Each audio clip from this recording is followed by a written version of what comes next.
This here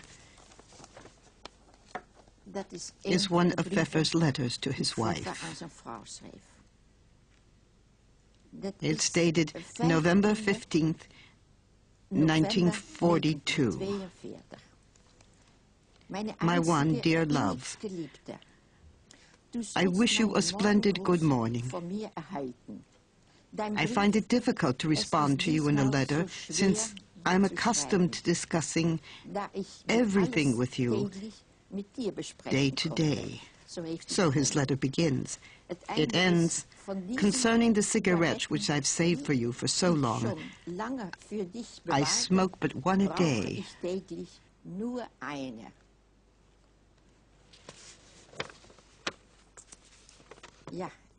I conveyed her letters to him and his letters to her. But I never knew the contents of them, or that of the packages I delivered.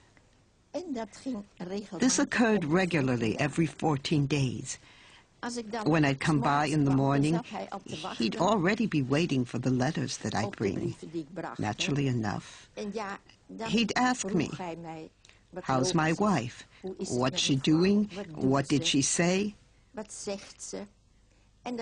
So I'd stand there talking to him longer than was strictly necessary. And thereafter, I'd go up to collect my shopping list. Moreover, they were obliged to wait upstairs until I arrived. Once Mr. Frank asked, Miep, could you please not talk to Pfeffer for so long? Anne doesn't appreciate the delay. That was the only time I got angry with Mr. Frank. I said, listen here, sir.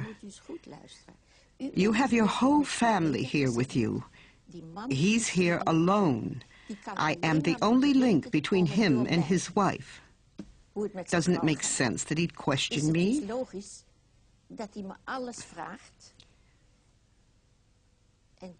Then Mr. Frank said, yes, Miep, you're right. The only bright spot in all this is that I can write down my thoughts and feelings. Otherwise, I'd suffocate in here. We all had, as I'd mentioned, our appointed times to go upstairs. It was my task to come around in the morning. But I so pitied them not being able to move about during the day that I'd sometimes sneak upstairs during the afternoon. One day, I snuck upstairs and I entered the Franks' bedroom.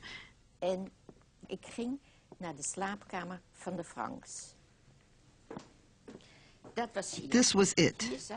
Anne sat writing here. I entered the room, and as I was getting accustomed to the light, I saw her sitting here. I thought, oh gee, I'm disturbing her while she's writing in her diary. I felt awkward and wondered what to do. Should I retreat quietly or approach her?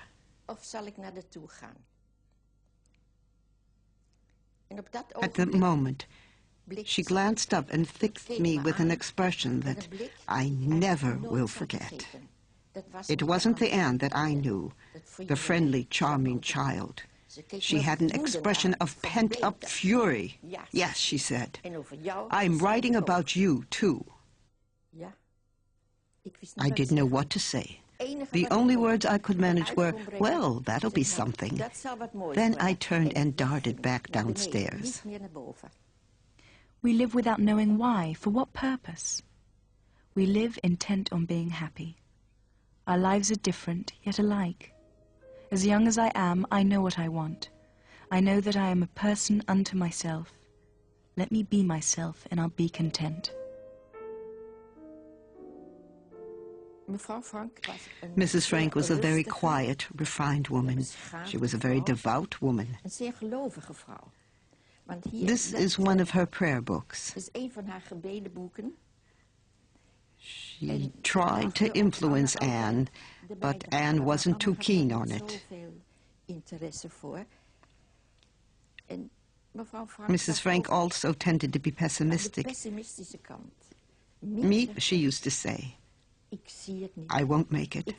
I can't go on. No good will come of this. She used to tell me all her fears and anxieties. Well, what could I say? I couldn't give her hope. I had none.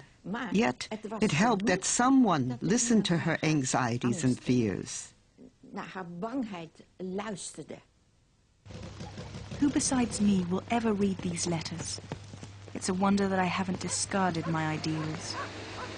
I see us encircled by black clouds.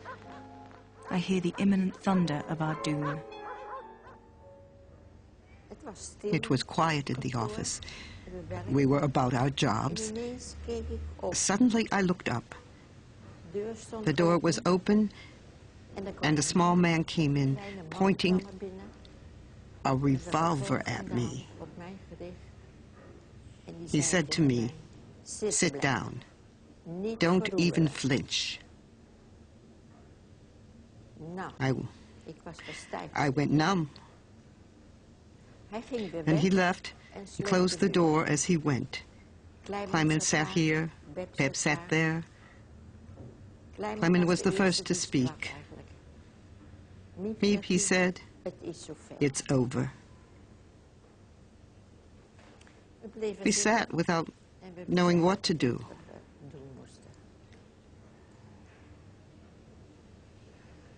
Suddenly, Bep got up and she began to wail and shake through her whole body. I stayed seated. I don't know why. I couldn't say anything. I couldn't comfort her. And Kleiman went to her.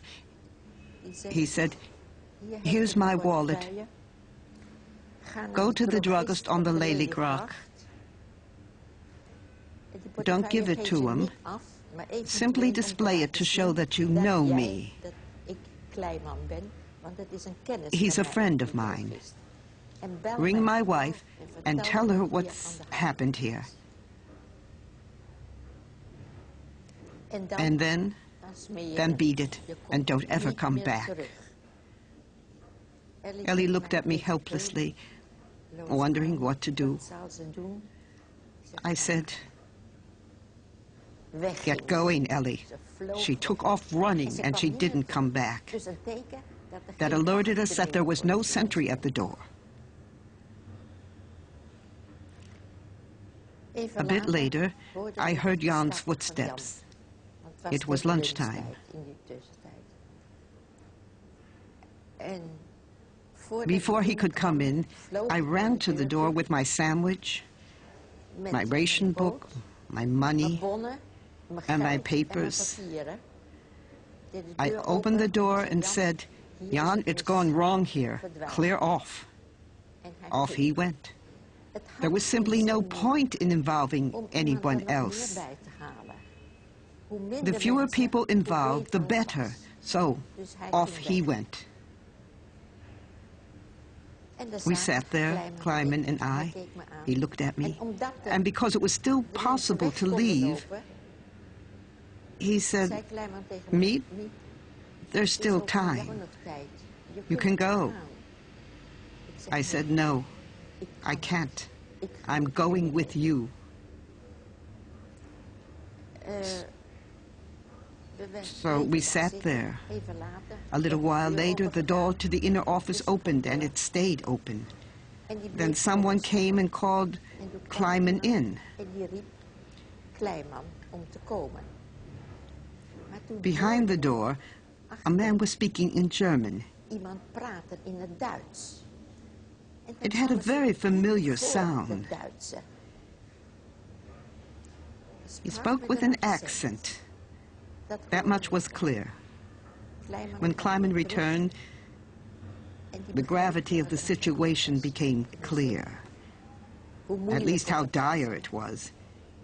He said, "Miep, see that you stay out of it. Salvage what you can here." He was taken away. I thought, yeah, that's easier said than done.